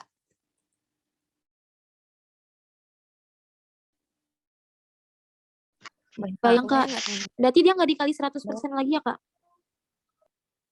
Boleh dikali 100% boleh. Sebenarnya kalau biovariabilitas itu dikali 100%, tapi tidak menutup kemungkinan ada juga yang optionnya tidak mau dikali 100. Tidak jadi masalah. Ini tadi Gitu. juga yang BA ini kalau nggak usah dikali 100 hasilnya udah dapat 0,83. Iya, gitu. Nah, saya catat aja ya, kalau biovariabilitas relatif itu adalah AUC besar ya dikali dengan Dosis kecil. kecil dosis AUC. Jadi kalau yang BA relatif ini, biovariabilitas relatif ini, lihat aja AUC-nya ya teman-teman, patokannya AUC. AUC-nya itu harus yang besar sama yang kecil. Gitu. Jadi di sini AUC kecil dikali dosis AUC besar. Ya, jadi dia menyilang. Posisinya menyilang. Yang dikali 100%. Gitu. Ya, ini rumusnya. Ingat, saya ulangi, kalau BA relatif itu ingat aja AUC. Cari AUC yang besar dulu. AUC besar sama AUC kecil. Gitu ya. Kalau BA biovariabilitas absolut ya atau BA, dia pasti oral sama intravena. Ya, ingat saja yang di atasnya ini pasti AUC oral, di bawahnya AUC intravena. Gitu. Cukup dihafalin saja rumusnya ya teman-teman ya. Oke, dari sini ada pertanyaan nggak? Atau masih bingung? Gimana? Paham? Sebelum kita lanjut ke yang lain. Kak, maksudnya AUC besar itu maksudnya nilai AUC-nya tuh besar, misalkan 50, sedangkan Iya. nilai AUC kecilnya itu 30 gitu ya, Kak? Iya, benar. Nilai deh. Tapi berarti dia nggak ada kayak ini tadi kan ada oral, ada injeksi, berarti itu nggak ada kaitannya sama oral atau injeksi kan Kak, kayak BA ini tadi kan udah pasti kalau dia oral atau injeksi itu masuk kayak BA. Kalau bioavailabilitas relatif itu ingat aja patokannya AUC-nya. Nilai AUC besar, nilai AUC besar sama nilai AUC kecil. Tuh, ingat aja ingat aja kata kuncinya di situ. Nanti nilai-nilainya bisa dikali silang. Kalau tadi kan nilai AUC besar kan posisinya di atas nih, ya kan? Nah, berarti dosis AUC besar ini posisinya di bawah karena dia menyilang kayak gini. Karena dia menyilang kayak gini posisinya. Nah, berarti di sini itu nilai AUC besar, ya berarti di sini dosis AUC besar. Karena kan kayak gini kan? Kayak gini kan? Rumusnya kan kayak gini kan posisinya. Ya kan? Nah, nanti di sini ya yang di bawah ini itu nilai AUC dosis kecil. Nah, posisi penempatan dosisnya juga menyilang. Nah, berarti di posisi bagian sini adalah dosis AUC yang kecil. Gitu. Jadi dia menyilang. Gitu. Ya. Paham nggak? Untuk yang BA relatif. Karena kalau yang kalau BA ini ada dua jenis, bioavailabilitas absolut sama bioavailabilitas relatif, teman-teman. Jadi teman-teman harus hafalin juga kedua rumus ini. Gimana, paham? Paham ya? Oke. Kita bahas soal selanjutnya. Bantu saya lagi baca. Nah, ini soal bioavailabilitas relatif nih. Kebetulan ada sama soalnya. Coba. Suatu industri farmasi akan membuat sediaan obat tablet X. Untuk itu, perlu dilakukan uji bioekuivalensi terhadap obat X dan larutan oral obat X. Dosis obat X digunakan sebesar 500 mg dan dosis larutan oral obat X ini sebesar 16 mg. Nilai AUC obat X tabletnya ini 250 mg. Terus dan AUC larutan oral obat X 200 mg. Berapa nilai bioavailabilitas relatif obat X tersebut? Dia nyari BA relatifnya, bioavailabilitas relatif, Kak. Relatif. Nah, coba masukin rumus yang tadi saya jelasin di atas. Oke, Kak. Tunggu. AUC tingginya 250 dikali dosis yang lain coba dicari juga ya. 200 dikali 600. 250 dikali 600.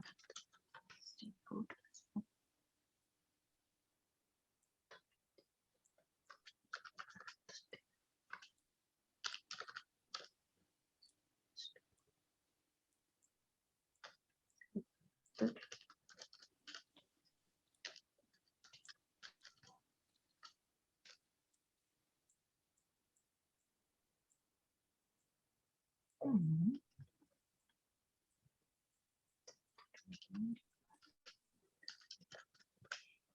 Satu 104 ke hasilnya. Berapa? 104. 104. Oke, yang lain 1,5, Kak. 1,5. 1,5. Oke, ada 1,04, ada 1,5. Oke, yang lain? Kan dosis tinggi, AUC tingginya, AUC obat X tablet 50 kan. Lihat lagi di sini ya, teman-teman, jangan sampai terkecoh. Dia ada obat X ya, obat X ini suatu industri farmasi membuat sediaan obat tablet X ya, untuk perlu dilakukan uji bioekuivalensi X dan larutan oral obat X. Dosis obat X digunakan sebesar 500 mg dan dosis larutan. Nah, berarti dia dan larutan oral ya, obat X sebesar 600 mg. Berarti dia membedakan antara tablet dengan larutan, ya kan? Larutan obat X sebesar 600 mg. Nilai AUC obat X tablet 250 dan AUC larutan X 200 mg. Nah, berarti AUC-nya gedean yang tablet apa gedean yang larutan ya kira-kira? Yang Tablet. tablet, Kak. Iya, AUC yang tablet tablet. apa larutan?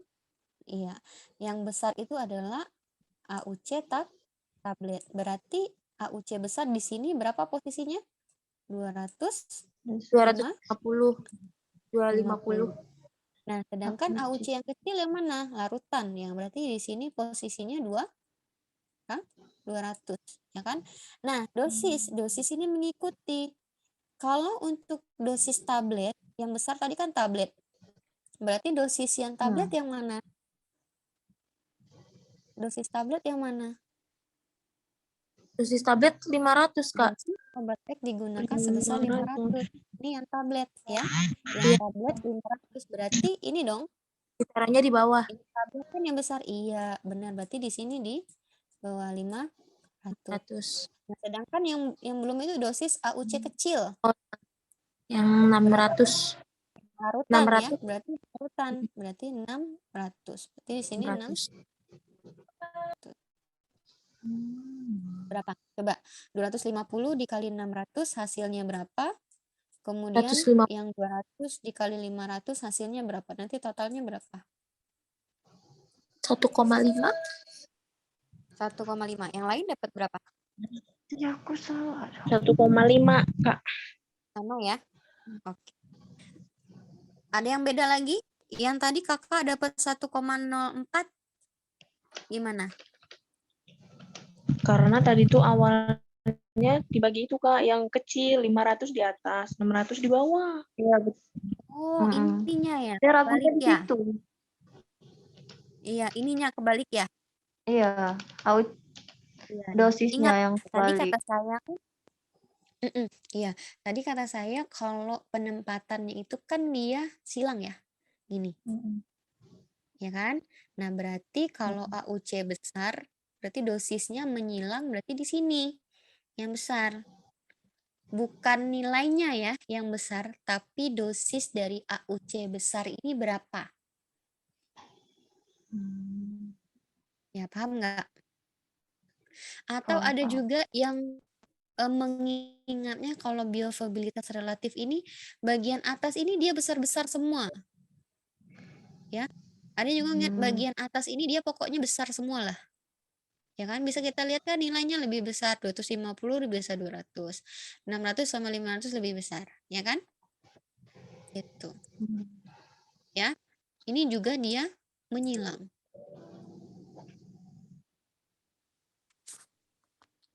Oke, sampai sini paham nggak? Tadi kakak dapat nggak jawabannya 1,5?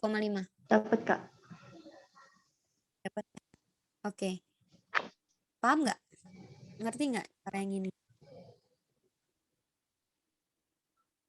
Paham, Kak. Gimana paham? Paham ya? Oke, kita masuk ke soal selanjutnya. Bisa dibantu baca lagi?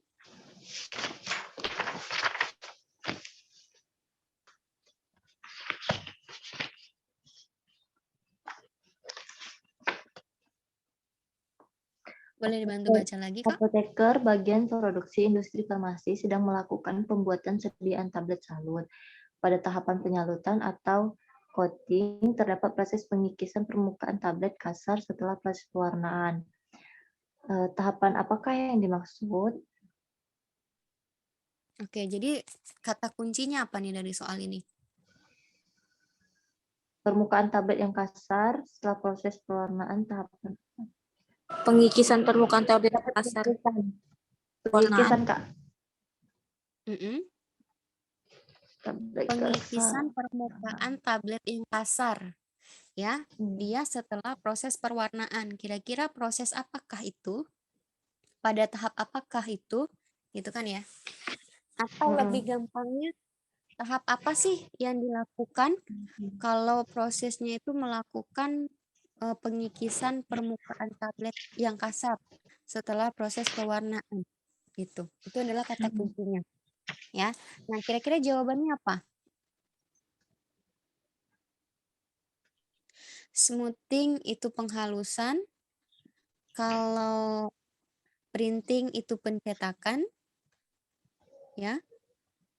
Kalau seal coating penyegelan atau menyegel tablet intinya ya.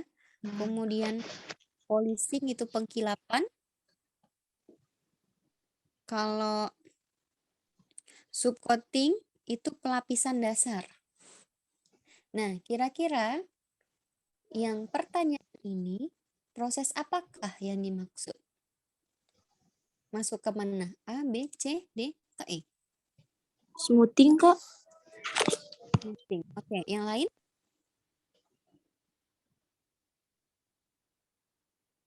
Yang lain? Mungkin ada jawaban yang berbeda, nggak apa-apa. Kita bahas. Kak Wery apa? Smoothing. Bentar. Iya, Kak. Smoothing, oke. Kita bahas satu-satu. Smoothing, benar jawabannya smoothing. Smoothing itu adalah penghalusan ya. Tadi saya bilang smoothing itu adalah penghalusan, di mana penghalusan ini ya caranya pengikisan permukaan tablet yang kasar setelah proses pewarnaan. Jadi tablet itu dikasih pewarna dulu nih, dikasih warna dulu, kemudian tabletnya dihaluskan dengan cara ini pengikisan permukaan tablet. Nah, ada lagi yang namanya pengkilapan atau polishing. Polishing itu pengkilapan, di mana untuk memperoleh hasil akhir tablet itu supaya dia mengkilap atau licin atau halus lah gitu. Nah, kemudian kalau seal coating itu penyegelan tablet inti. Ya, fungsinya untuk apa? Mencegah masuknya air ke dalam tablet intinya. Jadi kalau misalkan tabletnya masuk air, ya udah hancur lah tabletnya gitu kan ya. Nah, kemudian ada subcoating, itu pelapisan dasar. Supaya apa? Untuk menutupkan sudut-sudut kritis pada tablet. Kemudian meningkatkan berat tabletnya, ya. Kemudian dia mampu membulatkan tepi tablet. Jadi subcoating itu pelapisan dasar. Jadi tabletnya itu dilapisin dulu dengan satu lapisan gitu. Kemudian ada lagi namanya printing. Printing itu adalah pencetakan. Kenapa? Untuk apa gitu ya? Untuk memberikan identitas pada tablet atau logo ataupun nama obat gitu.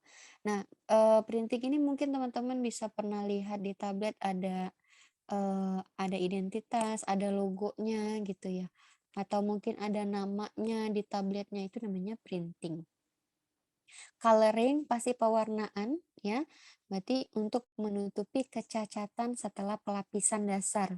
Kemudian coloring ini dia bisa memberikan warna yang bagus gitu. Misalnya kita mau warna merah obatnya atau warna kuning obatnya, itu bisa dengan cara coloring.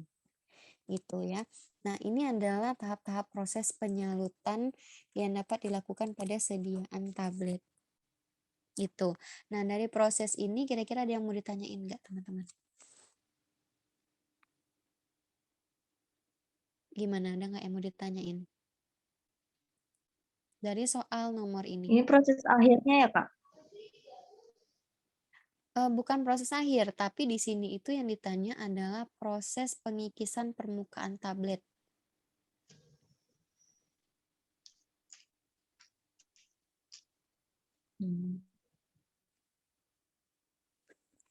Ya, Kak. Oke, Pasti, Kak. gimana?